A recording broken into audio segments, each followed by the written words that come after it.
What up? This Terrell from Hall of Fame Bullies and D-Line, and this is Bully Rants. Take one. Now, this topic is, well, it's fun for me anyway. Some people just gonna be all mad and cry and everything else. But actually, Bobby from Illmatic, he sent this topic in, so you already know what it's about. And basically it comes down to what are the dogs made out of.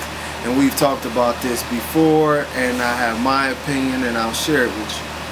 First of all, right now you have a million different type of perpetrators, so to speak, that say they're bullies, and in my opinion they're not. Because, you know, going back to when I started learning about the dogs and what they were, they fit the identity of what you called them to be, which at the time I think Dave and several other people were saying that the dogs were pit bulls and some staffy mix, and the dogs resembled that. You know, you saw the facial structure, the head structure, all of that, just it was staffy pit bull mix. And as I've said before, for everybody who always screams all this bulldog stuff, all of these dogs, even when you talk about the American Pit Bull Terrier and the Staffordshire Terrier, they come from a bulldog. So you have to remember that genetic traits will allow for certain things to come out during the breeding process anyway. You know, so I think that's how you come up with a dog like, say, a Cairo or even a Gotti. Is because those dogs really didn't resemble bulldogs. They resembled sort of gigantic, muscular pit bulls. And you know, I think you could safely say that those dogs pulled on a lot of the genes that were more bulldog in those genes, but at the same time, there was nothing about those dogs that just said straight English bulldog or straight French bulldog or any kind of mastiff or anything. Now, going on to today, I mean, there's no doubt.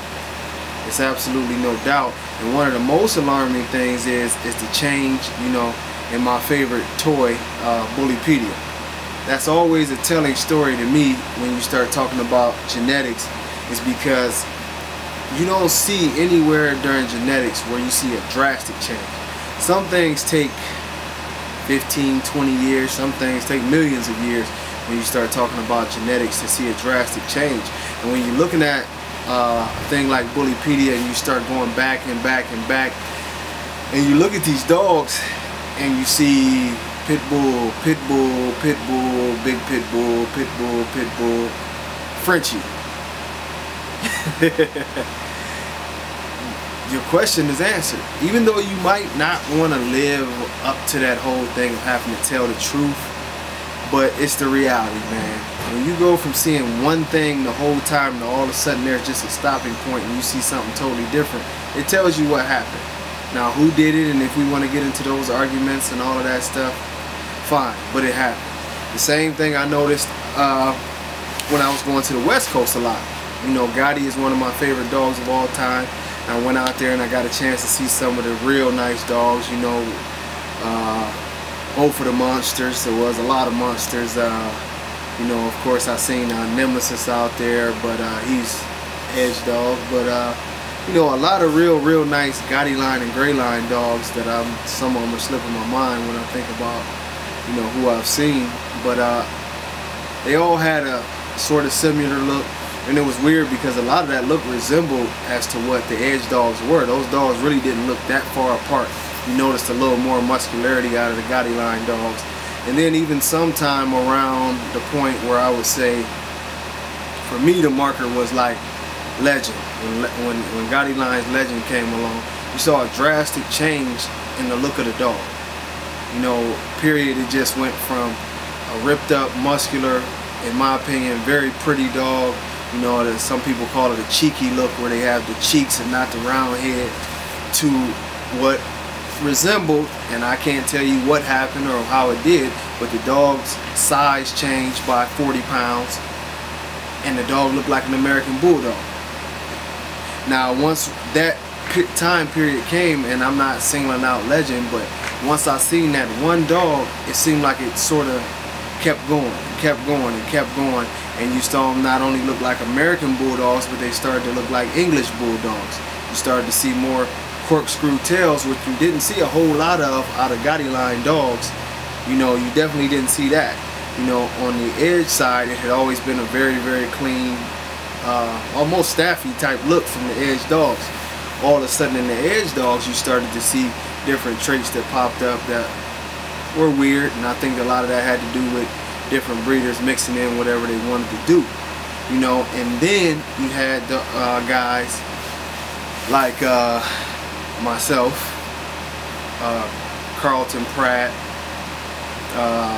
True Blue Kennels, Premier Kennels, where a lot of us, you know, we knew what we were dealing with.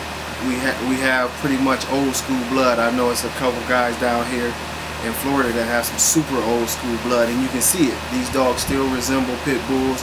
The movement is flawless. These dogs can be out here 90-degree heat, running around everywhere, you know, and it became, you know, a thing where you saw a split in the bully game. Either you had really, really nice dogs that were one way, or you had somewhat nice dogs and some catastrophes on the other side. Not, you know, and pretty much, I mean, to get to the main topic of it, yes, there are bulldogs mixed in certain dogs way more than other dogs. You know, it's a bully breed, so they're all bulldogs. We can get over that. But yes, over the years, I won't deny it, I've seen a huge change. I can identify dogs well because I've dealt with more than just the bullies.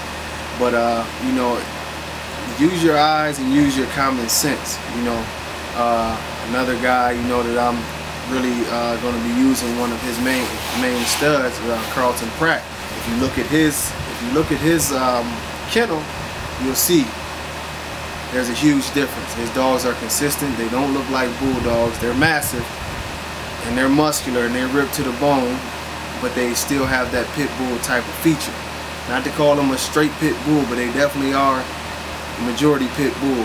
And I think that's what we're seeing. We're seeing some people that, you know, people call old school have straight pit bull features to their dogs. And we have other people who have bulldog features. And when you go along with the bulldog features, you remember the bulldog is probably the only breed that's allowed to have a bunch of flaws. High rear, you know, sway back, undershot, all of that. And that's not acceptable in American bullies, but now it's being brought more into the American bully community. And unfortunately, nobody has put their foot down to stop it, because we have dogs with champion titles with all of these flaws and different things. So that's why, to clarify anything, when I say I breed the real American bully, I breed the American bully as it was known 15 years ago. You know, I'm not with the new age stuff. I'm not with bulldogs lookalikes or French bulldog lookalikes or any of that. I need correctness. I need good movement. I need a dog that's going to be around and kicking it at my house for 10 years and not having to worry about him passing out in 70-degree heat all the time. And you know, I mean, there's going to be many arguments about it, but that's just the truth. And the reality of it is that the dogs that they are making now just aren't healthy dogs. You're seeing dogs pass out in the ring in an air-conditioned facility, which we shall talk about here shortly. But anyway, if you have any questions, I hope that cleared up something. I know this was a bit long. Shoot them over to me. If you disagree, that's fine. Shoot it over to me too. I love to talk dogs. Most importantly, love your animals. Peace.